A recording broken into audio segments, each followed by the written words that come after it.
가끔 좀 그런 생각을 할 때가 있어요.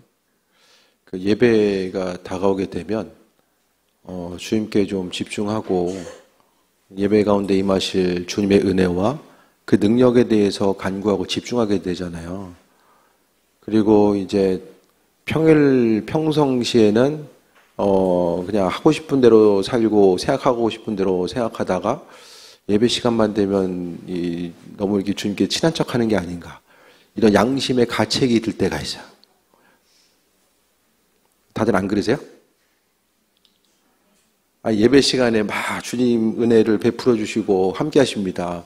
그 간절함을 가지고 이 평일날 하루하루를 살아가야 되는데 그냥 마음과 생각이 어떠세요? 저 같은 경우에는 좀 그렇게 좀 생각이 들 때가 있어요. 좀 죄송해. 예배 가운데 주님의 임재와 그 은혜와 충만함에 대해서 간구하고 그 어느 순간보다 좀 주님께 집중해야 되는 순간이잖아요. 어쨌든 뭐 예배자로서 갖게 되는 그런 그 마음의 좀 찔림일 수도 있겠지만은 어쨌든 이 평상시에 날마다 주님이 우리와 그 예배 시간에만 함께 하시는 것이 아니라 평상시에도 주님께서 우리 함께 하시잖아요. 그 함께하고 계심에 대해서 얼마나 생각하고 살아가는가. 예배 시간에 집중하고, 예를 들어서 주님이 우리의 삶을 지키시고 인도하시고 그 여러 가지 환난과 어려움으로도 보호하심이 예배 자리에 있을 때만 보호하시고 이 자리를 떠나면은 네 인생 네가 알아서 살아라, 이렇게 돼버리면 어떻게 되겠습니까? 성경은 하나님께서 우리를 울타리로 보호하시고 하나님의 천사가 우리를 지키시고 함께 하신다라고 말씀하고 있거든요. 그러니까 주님의 시선 항상 우리를 향하고 계시고 우리를 지켜봐 주고 계시는데, 우리가 기도 시간과 이 예배 시간 외에 나가서는 각자 이제 내 관심사가 뭘까 그러면은 그 유튜브 검색창을 다 시청 기록을 보면은 그게 이제 내 관심사죠. 네. 다 거기가 있어요, 보면. 그러니까 항상 생각하고 마음의 중심과 관점을 두고 있는 게 뭔가, 내 검색 기록을 찾아보면 이제 다 알게 되잖아요. 그러니까 우리가 하루하루 살아가면서 정말 신앙생활이라는 것이 주님과 교제하고 동행하고 예수님께서는 우리와 하나됨, 그분과 하나됨에 대해서 말씀하시고 또 신앙생활은 호흡하는 것과 마찬가지라고 말씀하시는데, 이 믿음 생활하면서 주님의 능력과 인도하심을 경험하고 날마다 주님 살아계시는구나, 이게 경험되기 위해서는 평상시의 삶을 통해서 우리의 마음과 생각이 항상 주님을 놓지 않으려고 하고 또 그분의 그 은혜의 뜰 안에 머물고자 하는 마음이 중심이 있으면 그 계속해서 이어질 텐데,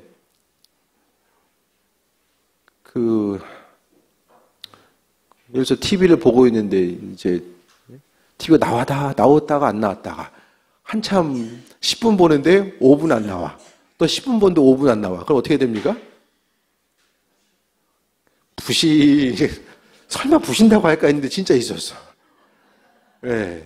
네, 좀 부시긴 아깝고, 그거 볼 수가 없잖아요. 그러니까 우리도 항상 주님과 우리의 관계성이 싹 이렇게 연결되어 있으면 아버지께서 허락하신 은혜와 은총, 그러니까 기도가 왜 힘드냐? 기도 시간만 하려니까 힘든 거예요. 그렇지 않으세요? 기도 시간만 하려니까. 예? 애들 앉아있는 게 왜 힘드냐? 요 시간만 앉아있으니까 힘든 거야.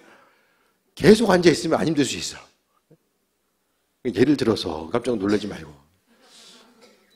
그러니까 우리가 주님께 나아가는 삶의 모습이 어쨌든 좀 예배 준비하면서 좀 어쨌든 예배 주인 되시는 분이 주님이시고 그분 영광 받으셔야 되잖아요.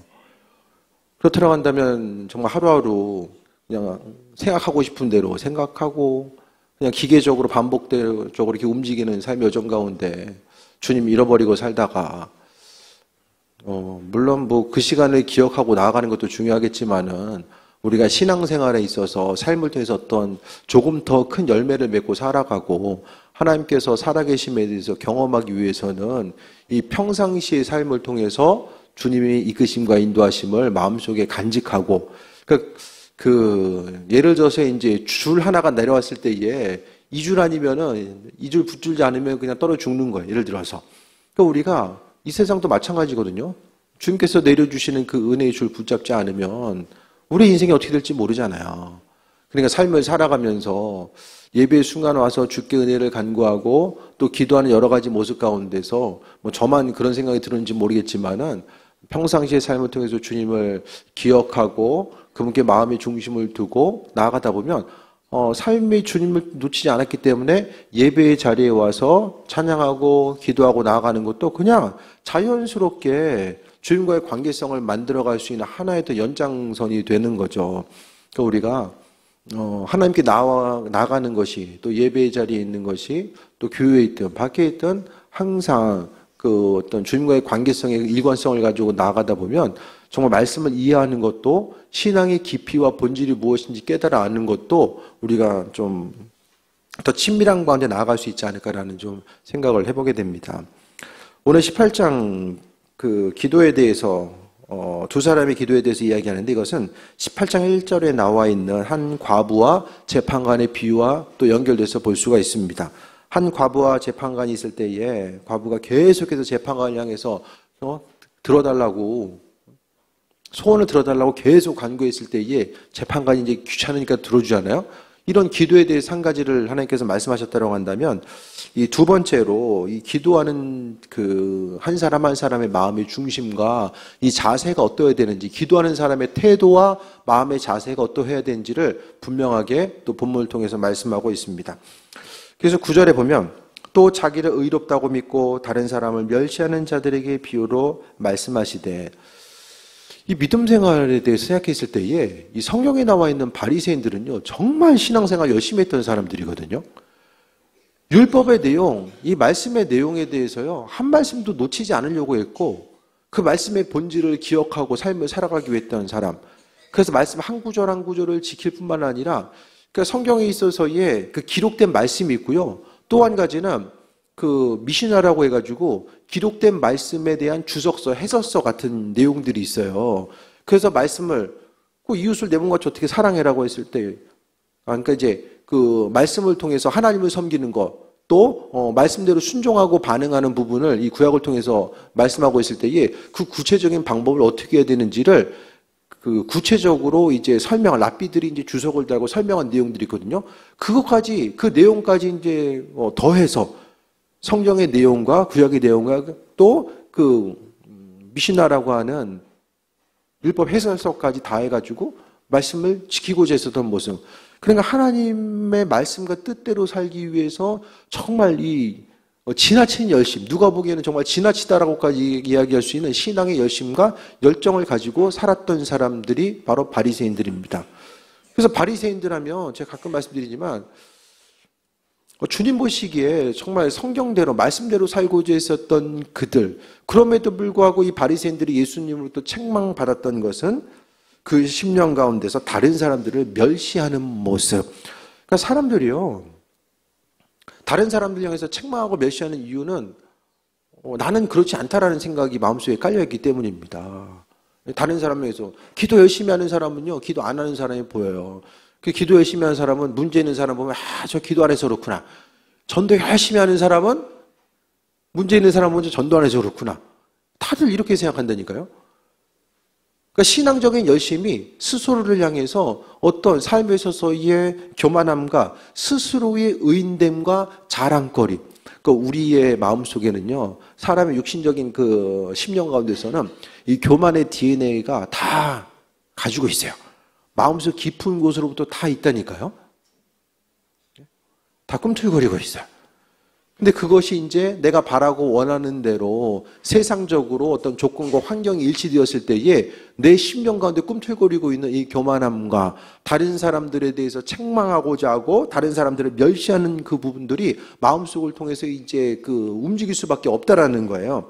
그래서 무엇보다도 다른 사람을 멸시하는 자들에게 비유를 통해서 말씀하십니다. 그래서 두 사람이 기도하러 성전에 올라가는데 한 사람은 바리새인이고 하나는 세리. 바리새인과 세리 두 사람을 이제 이야기하는데 바리새인은 전형적인 의인의 한 사람. 그러니까 하나님 말씀대로 살아가는 사람은 바리새인들을 이렇게 이제 공식적으로 생각하고 있고 또 죄인의 대표 주자는 세리였어요.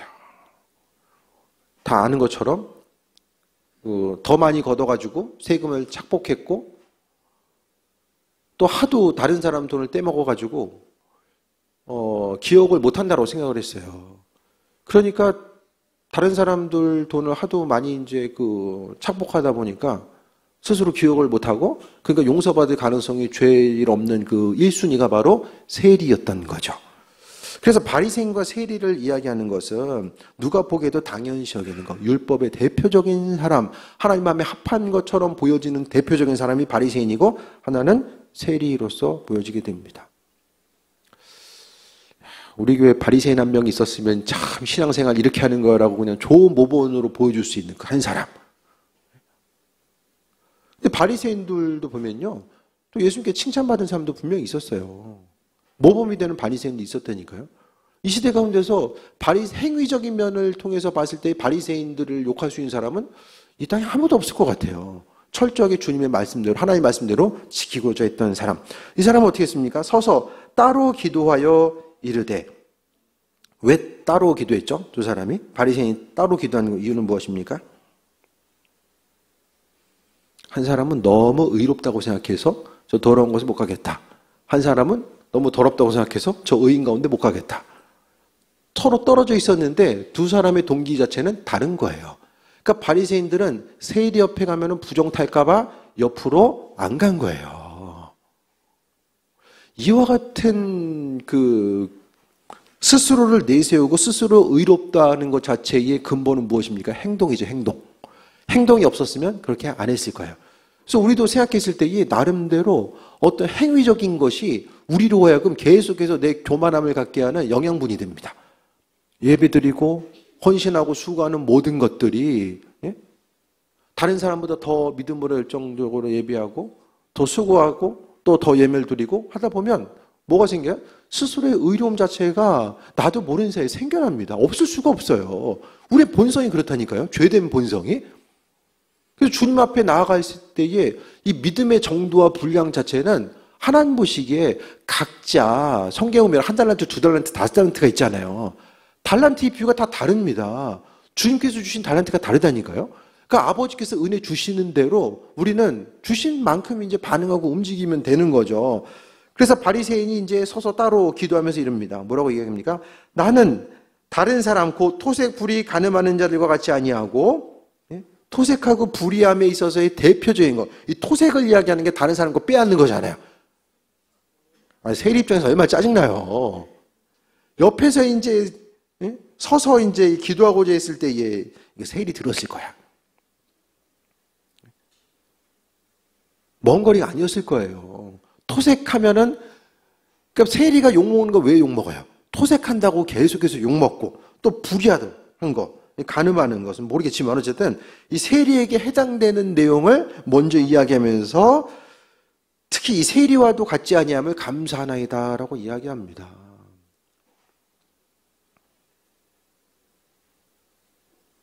이렇게 기도한 적 없으세요? 주님, 저 사람처럼 안 살고 그래도 이렇게 신앙생활 할 수 있게 하신 거 감사드립니다. 야, 저 죄 짓고서도 또 죄 진 거 모르고 저 죄인처럼 신앙생활 하지 않고 말은 안 했어도 분명히 마음속에 그런 생각들을 가진 적이 있을 거예요. 삶을 살아가면서 가지고 있는 선입견, 마음속에 가지고 있는 선입견을 가지고 대하고, 이게 중요한 거는요, 스스로의 의로움 자체는요, 주님의 말씀대로 살아가면 그 주님을 향한 그 말씀대로 살아간다는 것의 뜻 자체는 바로 예수님 닮아가는 거, 하나님의 성품을 닮아가는 것인데, 하나님의 성품을 닮아가는 것이 아니라 자기의 의가 싹 채워지게 됩니다. 그래서 하나님께 나아가서 기도할 때도 스스로의 의를 자랑하는 거예요. 주님, 이것도 하고 저것도 하고. 우리에게 있어서의 그 의로서 작용되는 부분들을 조심해야 되는데, 우리 스스로 생각할 때마다 어떤 것을 하기 때문에 한 것 자체가, 주님을 향해서 선한 행동을 한 것 자체가 우리에게 있어서의 어떤 유익의 요소로 다가올 수 있어야 되는데 스스로 까먹는 거예요. 한 것을 가지고 스스로를 자랑하고 내세우고자 하는 마음 자체가 나도 모르는 사이에 불쑥불쑥 올라오게 되고, 그것을 통해서 주님 허락하신 은혜와 충만함이 아니라 불의한 사람으로서 일컬음 받을 수밖에 없다라는 거예요. 그래서 세리와 같지 않음을 감사하나이다. 이건 누구의 생각입니까? 스스로의 생각이죠. 내가 나를 어떻게 생각하느냐, 다른 사람들이 나를 어떻게 생각하느냐가 중요한 게 아니라 하나님이 나를 어떻게 생각하는 게 중요하거든요. 하나님께서 우리를 향하신 그 시선과 주님께서 나를 어떤 일꾼으로 만드시고 또 주님께서 우리를 불러주신 이유와 목적이 있잖아요. 신앙의 여정 가운데서 아버지께서 우리를 불러주신 이유와 목적이 분명하게 있습니다. 그 목적에 합한 자로서 삶을 살아가는 것. 그 말씀 가운데 보면은 이 한 달란트 받은 사람은 스스로 생각하기에 죄인이라고 생각을 안 한 거예요. 근데 주인 보기에는 죄인이었을 때 스스로는 생각을 못 했던 거죠. 우리가 살아가면서도 마찬가지입니다. 우리가 의인이냐 죄인이냐는 결국 어떻게 나타납니까? 주님 앞에 섰을 때 온전히 이게 나눠질 수밖에 없잖아요. 지금은 잘 몰라요. 모르기 때문에 어떻게 해야 되죠? 모르기 때문에 죄인된 심령 가지고 겸손하게 삶을 살아가야 되는 거예요. 우리가 누릴 수 있는 모든 것들에 대해서 우리가 겸손하게 주의 것임을 생각하고 우리 인생, 삶의 목적, 이 모든 것이 다 주님께 속해 있음에 대해서 기억하고 하루하루 겸손함으로 삶을 살아가고자 하는 것이 우리의 마음속에 또 자리 잡고 있는 결국 그리스도에서 주님의 성품이 되어야 되는 거죠. 바리새인들은 뭘 했습니까? 12절에 보니까 일에 2번씩 금식했다라고 합니다. 일에 2번. 일주일에 신실한 바리새인들은 뭐 다는 아니었겠지만은 월요일과 목요일 날 금식했어요. 금식 왜 했습니까? 하나님 마음에 합한 삶을 살고자 금식한 거예요. 말씀에 합한 자로서의 삶을 살기 위해서 바리새인 오늘 본문에 나와 있는 사람은 일주일에 2번씩 금식을 했고요. 또 소득의 11조를 하나님께 드렸다라고 말씀하고 있습니다.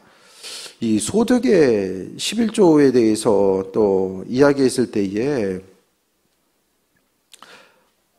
모든 사들인 물건에 대해서 그러니까 자신이 어떤 육신에 있어서의 소득으로 다가온 것들 뿐만 아니라 물건을 사서 사용하고자 했을 때에 11조를 드리지 않은 물건 자체를 그들은 사용하기 싫었던 거예요. 그러니까 율법에 해가 되는 것과 조금 더 연결되지 않고자 하는 그들의 마음의 열정이 있었기 때문에 그러면은 물건 사는 데에 세금도 있었겠지만은 거기다가 남들보다 이제 10%를 더해가지고 사는 거. 10% 깎아줘도 참 그런데 여러분이 예를 들어서 무슨 물건을 사든지 간에 10%를 더 붙여가지고 산다고 생각해 보세요.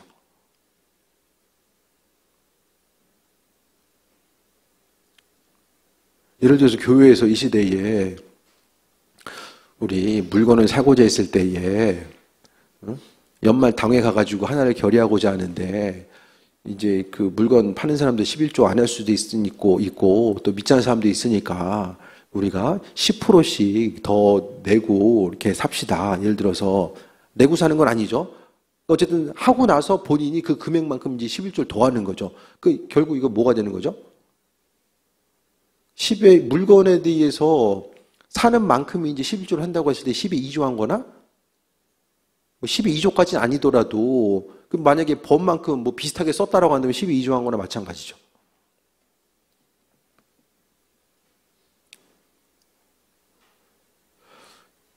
금식하고 성실하게 11조 하고자 하는 내용들을 보면 이 시대에 그 어떤 사람도 바리새인들을 따라가기가 쉽지 않다라는 거예요.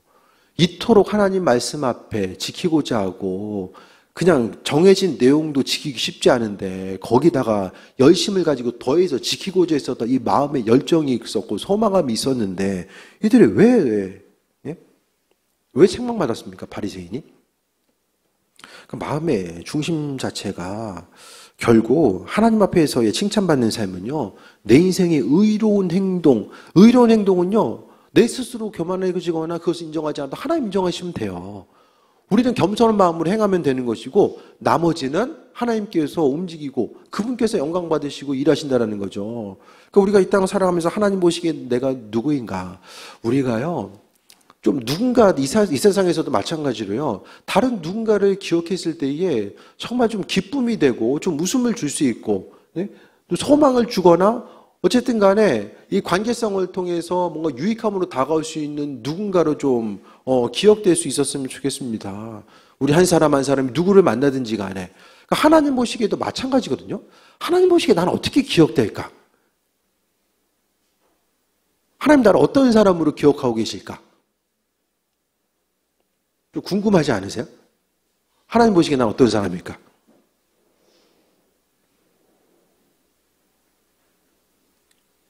잠시 좀 생각을 해보세요. 하나님 보시기에 나는 누굴까? 우리가 다 주님 앞에 설 때가 있잖아요. 말씀은 그것을 계속해서 기록하고 있습니다. 성경 전체를 통해서 우리 인생의 시작과 또 마지막이 있고 주님 앞에 설 때가 분명히 있음을 말씀하고 있거든요. 그러니까 사람들에게 기억되는 내가 어떤 모습일까도 우리가 얼마나 의식하며 살아갑니까? 주변 한 사람 한 사람에게 의식되는 나 자신의 모습에 대해서도 신경 쓰며 살아가잖아요. 가족끼리든 친구끼리든 뭐 회사에서든 간에 각자 이미지를 생각하잖아요. 근데 우리가요, 주님 만날 때가 있다라는 사실에 대해서 분명히 기억하고 있어요.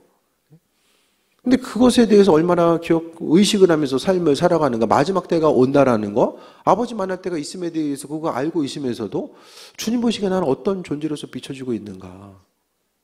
신실한 일꾼으로서의 삶, 뭐 다양한 모습이 있을 수 있겠죠. 성경에 다양한 사람들이 있잖아요. 우리 한 사람 한 사람이 우리에게 있어서의 분명한 약점이 뭔지는 알아요. 연약함이 다 있잖아요. 그 연약함. 이로 말하지 않아도 다 연약함들이 있잖아요.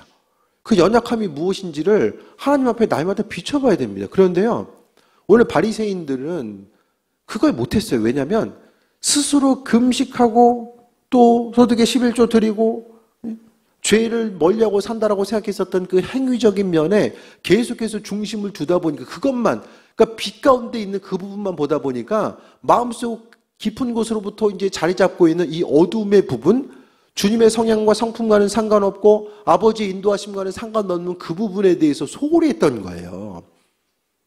열심을 다해서 살았으면 그에 대한 상급도 누릴 수 있어야 되는데 오늘 본문 가운데 이 바리새인이 수고하고 헌신하고 노력했던 것들은 어떻게 됩니까? 주님 보시기 인정하지 않았어요. 이 땅 가운데서 스스로 영광을 받은 거예요.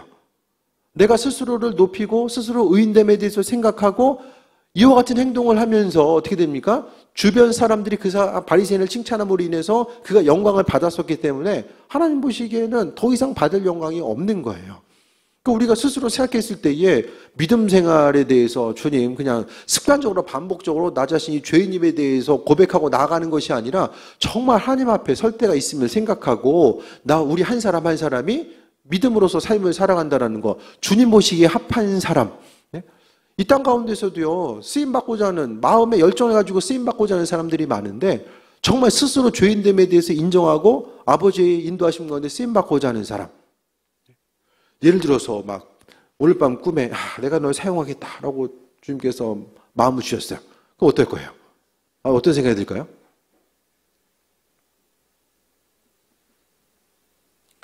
똑같은 말씀 5번 더 주시면은 제가 한번 움직여 보겠습니다. 참 이 교회 공동체 가운데 이 아이러니가 상당히 많이 있어요.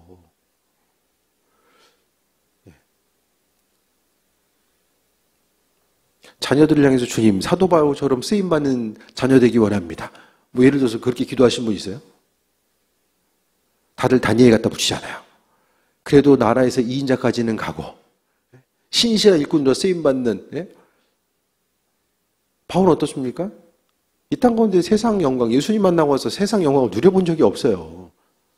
끝까지 어려움 당하고 배고픔과 추위와 환난과 매맞음과 고통당하다가 참수형당해서 목이 잘려서 죽잖아요.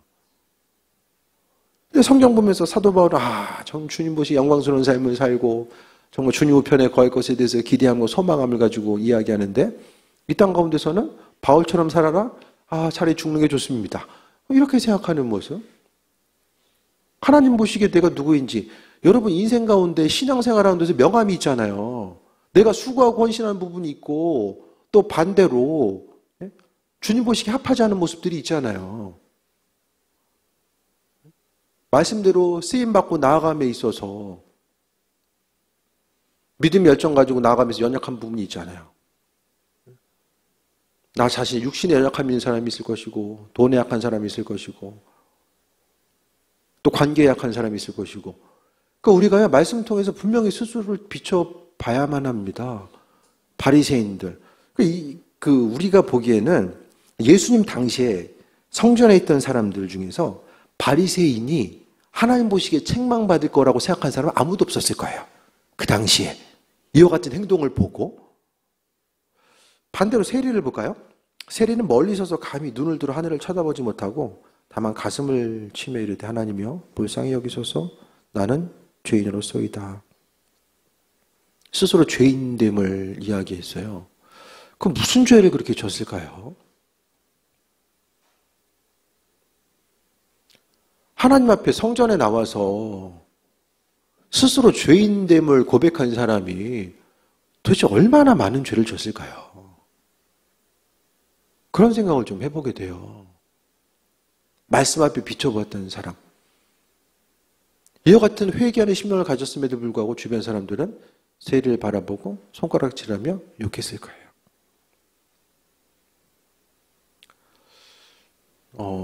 우리 연약한 본성이 있고요. 죄된 본성이 있고요. 우리 육신 연약함이 많이 있잖아요. 선과 악이 무엇인지 깨달아 알면서도 눈을 감아버린 때도 있고 그 순간 그냥 넘어가고 내 자신의 연약함이 있음에도 불구하고 그냥 잠깐 숨기고 있는 것들. 근데 만약에 우리가 수고하고 헌신한 모든 것들이 내가 별것 아니라고 생각했던 그것 때문에 주께 수고하고 헌신한 많은 부분들이 오늘 바리새인처럼 가려지게 되면 좀 안타깝잖아요. 특히 그것이 무엇인지를 알고 있음에도 불구하고 행하지 않거나 우리 스스로를 말씀 앞에 점검하지 않음으로 인하여서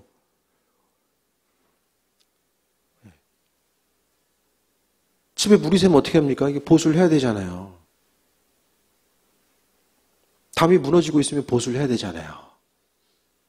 우리 신앙의 여정 가운데서도 날마다 점검하고 주님 앞에 보수하지 않으면은 우리의 자아 자체가요, 생각보다 강력한 힘이 있습니다.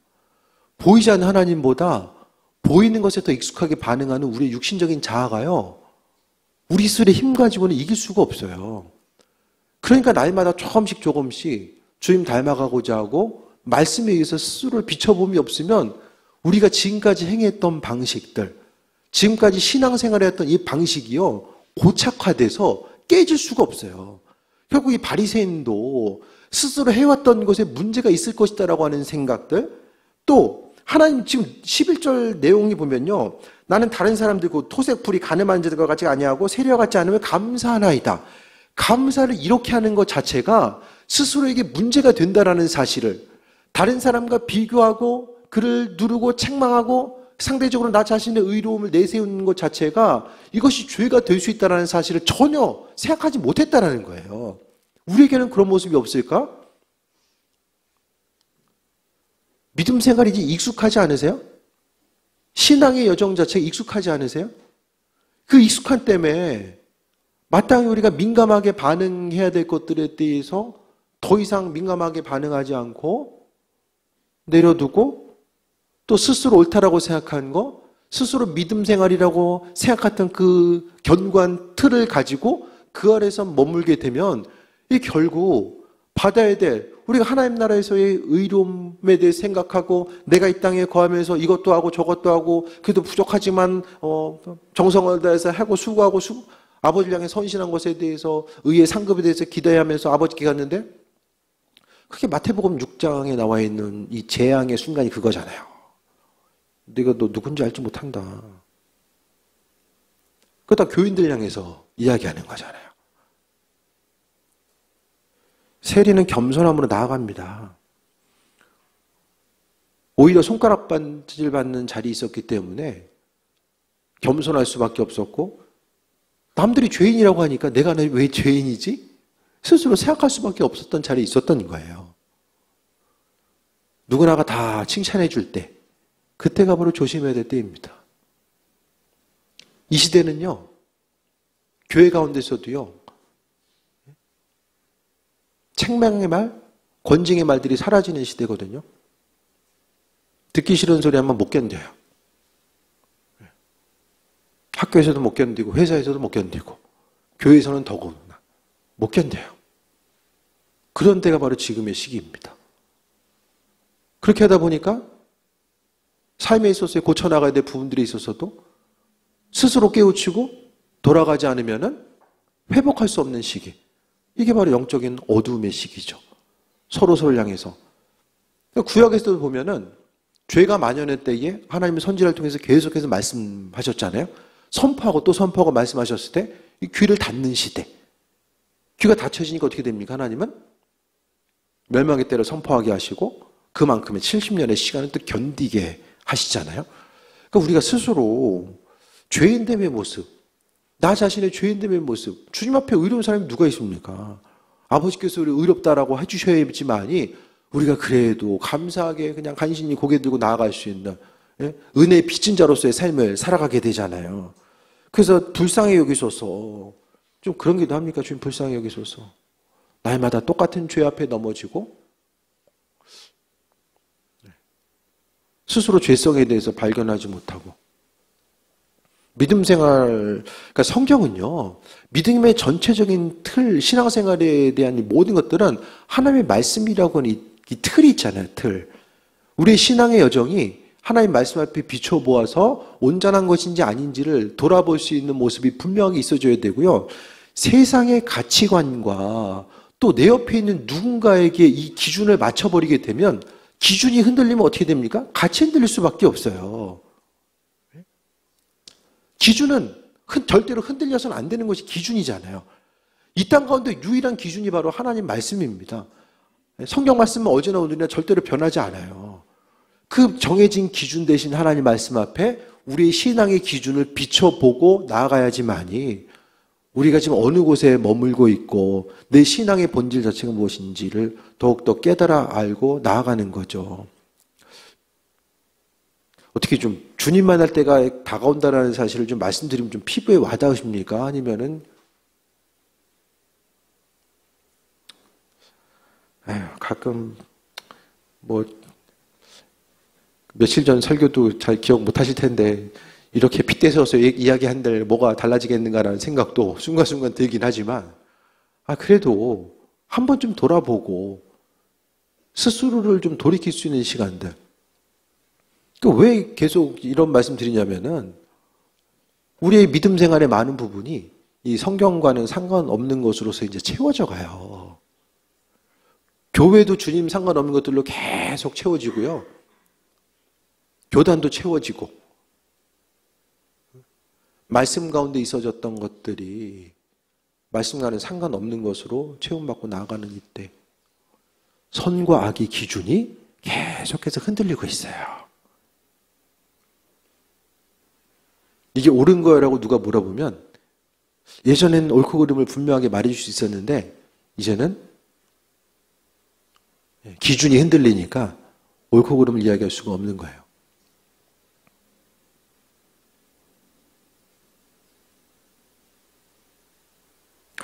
감리교 목회자 6명인가요? 동성애 축제 가가지고 축복기도 해줘가지고 이게 이제 좀 문제가 됐어요. 감리교 내에서 이제 한 분이 그 동성애 그 퍼레이드 가가지고 성창집 냈나? 아무튼 뭐 이런 것 때문에 감리교회에서 퇴출됐어요. 법정 싸움까지 가다가. 근데 이번에 또 이제 그런 문제들이 또 발생돼서 또 이제 교단 법에 이제 또 고발당한 거죠. 왜냐면 그 감리교 법에 동성애에 대해서 분명하게 반대하고 있거든요. 근데 이런 문제가 이제 위기가 뭐 다가온 거는 미국 감리교회가 이제 반으로 나눠졌잖아요.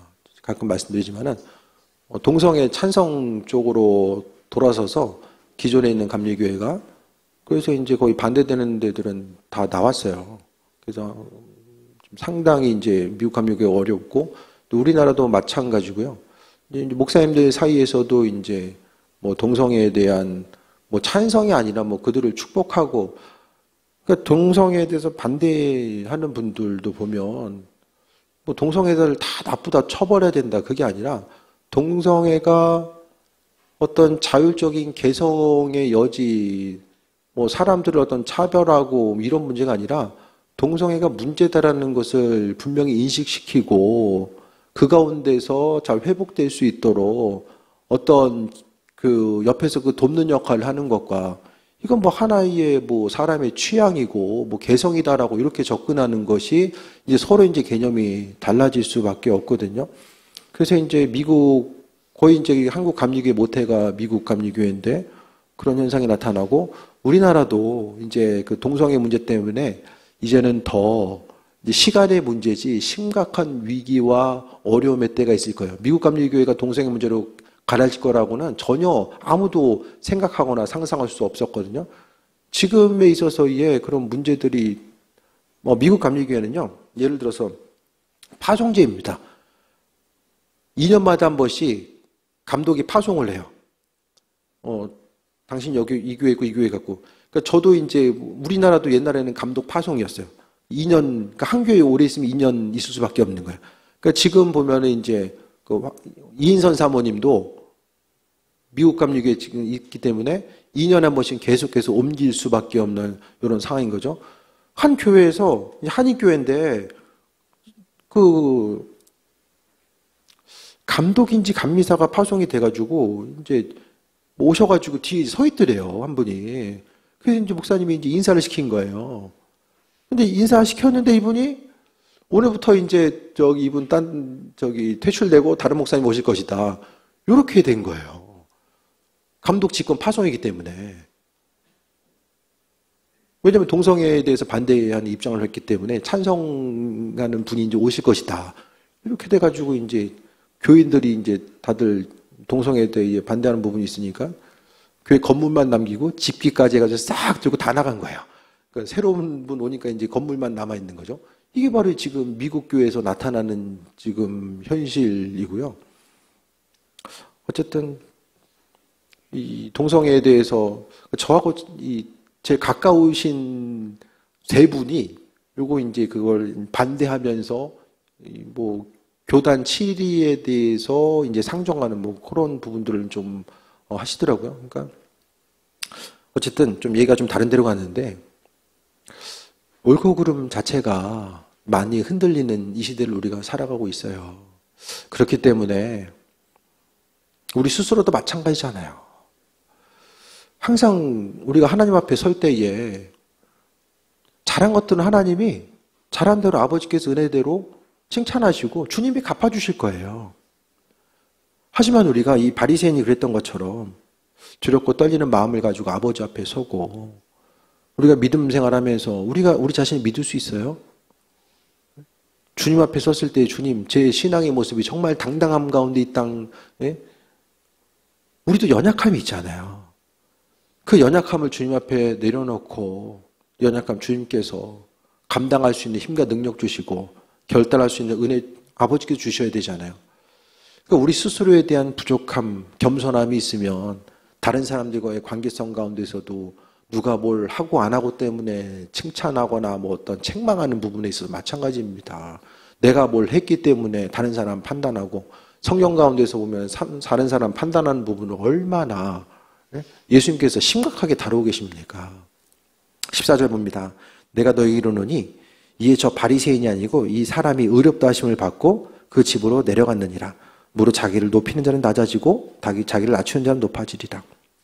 스스로 죄인됨에 대해서 인정하고 주님 앞에 날마다 스스로의 그 신앙생활을 돌아보고 하나님 말씀 가운데 세이 먹고자 하는 사람, 겸손하게 낮추고 나아가는 사람, 다른 누군가가 이야기했을 때에 그 말에 대해서 겸손하게 듣고 또 방향성을 잡아가고 또 서로를 향해서 또 위로와 권면의 말도 중요하겠지만은 그래도 방향성이 벗어나 있을 때에 그 벗어나 있음을 이야기해 줄 수 있는 공동체가 정말 이 시대 가운데서 정말 필요한 공동체가 아닌가라는 생각을 해보게 됩니다.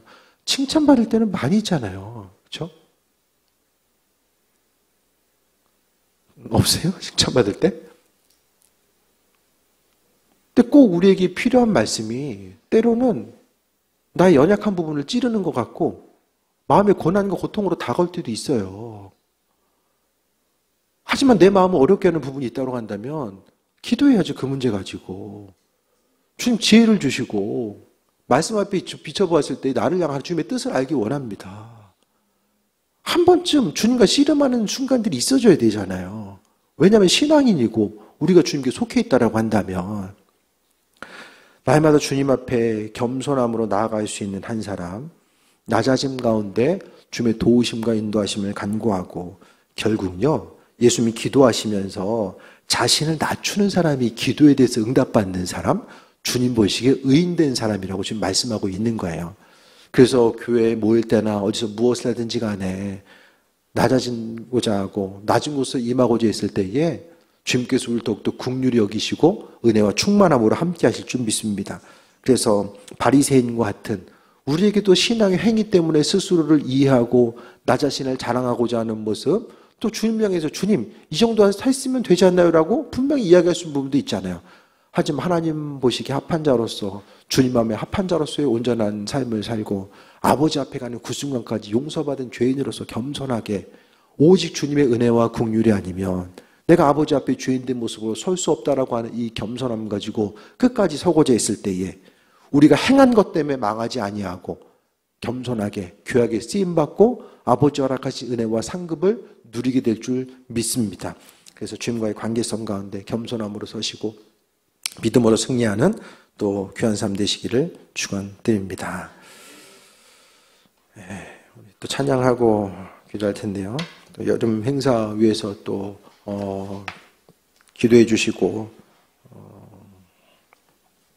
각자의 또 기도 제목이 있을 텐데 오늘 주신 말씀 기억하며 하나님 앞에 주님 보시기에 또 온전한 모습 가지고 서고 또 주님 보시기에 합하지 않는 것들 버릴 수 있는 지혜와 능력 또한 달라고 잠시 또 통성으로 기도합니다. 우리 292장 찬양하고 기도하겠습니다.